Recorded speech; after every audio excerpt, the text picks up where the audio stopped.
Hey guys, in today's video we'll be looking at how to dress for cold weather running. This is not the way.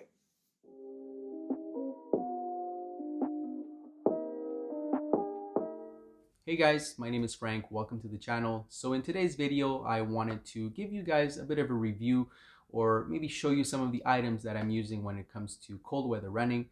So I've put together some of the things that I've been using. I'm in Canada. We're now in December by the time the video gets out. So it is getting colder, but if you're like me, you might want to be pushing those runs as far as possible into the season.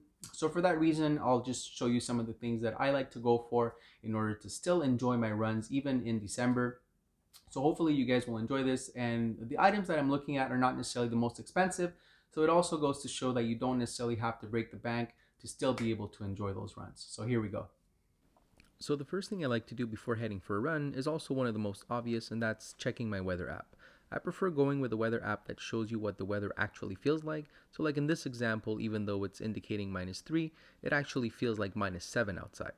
Another thing I also like to do is to stick my nose outside to see what the weather is actually like. So this way, if it's raining, well, how hard is it raining? Is it coming down really hard? Is it just a drizzle? So this way you always know what to expect. It's gonna rain! So once I have a good idea of what type of temperature I'm expecting, I can start picking my items and I'm ready to start layering. Now keep in mind that this is my own personal preference or what works for me because everyone experiences cold differently. So in essence, I'm just trying to give you a guideline or at least some basic knowledge of how you can go about doing this and again, be able to enjoy that run. So when you're choosing the items that you're going to be wearing for your run, it's important, like I said earlier, to try and stay away from any type of cotton t-shirt or cotton fabric. Instead, try to prioritize fabrics that are mostly synthetic or that offer some type of moisture wicking technology so that it will keep you as dry as possible during your run.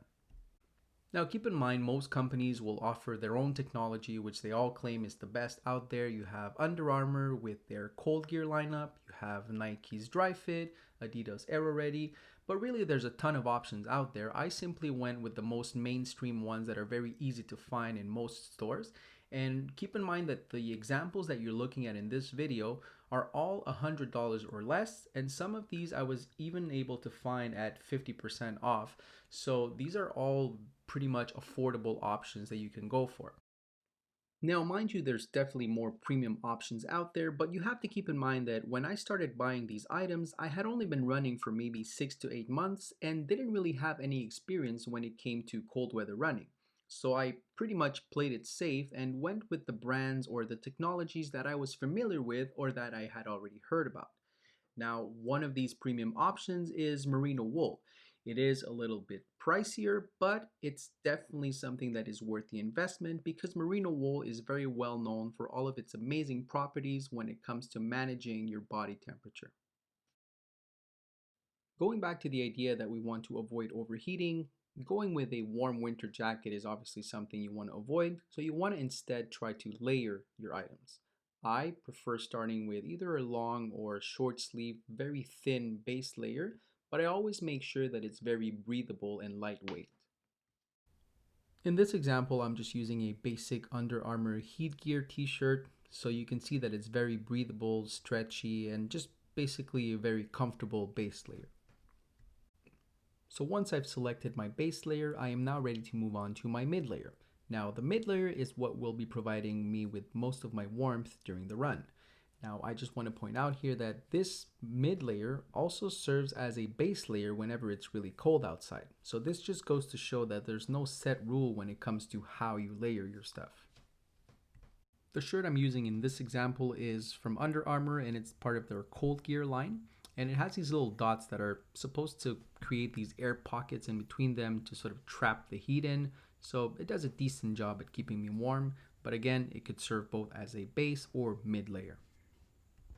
Another of my go-to items when it comes to my mid layer is this shirt from Under Armour. This is also part of their cold gear lineup.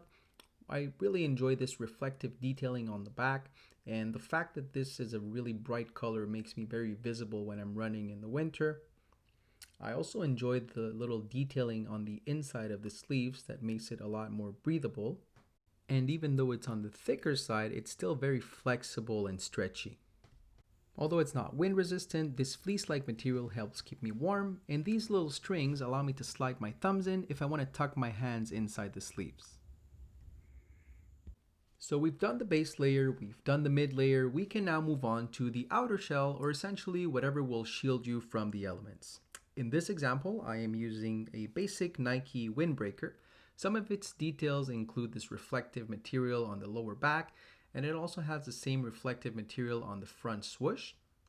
It also has zippers on the pockets, which is always useful if you want to throw in your keys, but you definitely don't want your stuff bouncing around in these pockets. When it comes to the fabric, it's very lightweight, so it definitely won't provide any type of warmth, and it does a decent job at being water repellent. So if you're not too sure how to layer, just remember that you're trying to dress as if it was approximately 10 degrees warmer than it really is.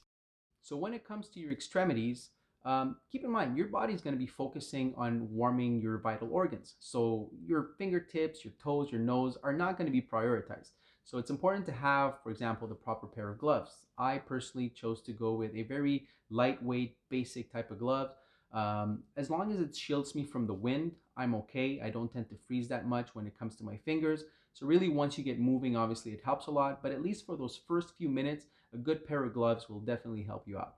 When it comes to your toes, again, merino wool is always a safe option if you want to go with that. It is a bit more expensive though. If not, just a thicker pair of socks will definitely help. When it comes to your head, I just have a basic winter hat because I don't like to get too hot on my head. But the other reason is I am also using this, which honestly I find has been very, very helpful in colder weather.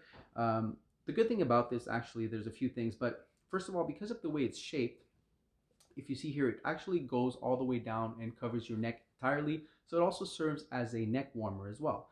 Now it covers the chest area and also goes all the way to the back, so you don't get any cold air sneaking into the back of your neck. It has this neat little feature where your ears can sort of be tucked into this so that it holds it in place. Mind you, it's not really necessary because it's still very snug. If you get the right fit, honestly, this does not move. I've tested it out and really no issue with it coming down when you're running like a neck warmer would do. But if ever that does become an issue for you, it does have this little cord that you can pull to make the fit a little tighter. Now, when it comes to the fabric in the front for the breathing area, no problem whatsoever. It breathes very easily. This is made out of dry fit, by the way, so it does manage moisture okay. I mean, you don't feel it when you're running, obviously, but it takes maybe about 2 hours to dry when you're done. So you just flip it inside out, leave it to hang. I've already washed this maybe 2 times or 3 times. No issue whatsoever. It keeps its shape, it keeps its structure, so no issues whatsoever. But again, breathability, no issue whatsoever. I've tried it a few times, was never an issue. So I would definitely recommend one of these to really shield your face from the wind, keep your ears warm. If you throw a hat on top of that, you're good to go.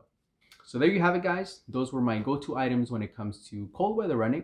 Hopefully you guys enjoyed this video. If you did, please make sure that you subscribe to the channel and give this video a like. Also, I'd like to know in the comments down below where you're running from. Are you experiencing nice weather year-round? Or what are some of your go-to items when it comes to cold weather running? So thanks again for watching, guys.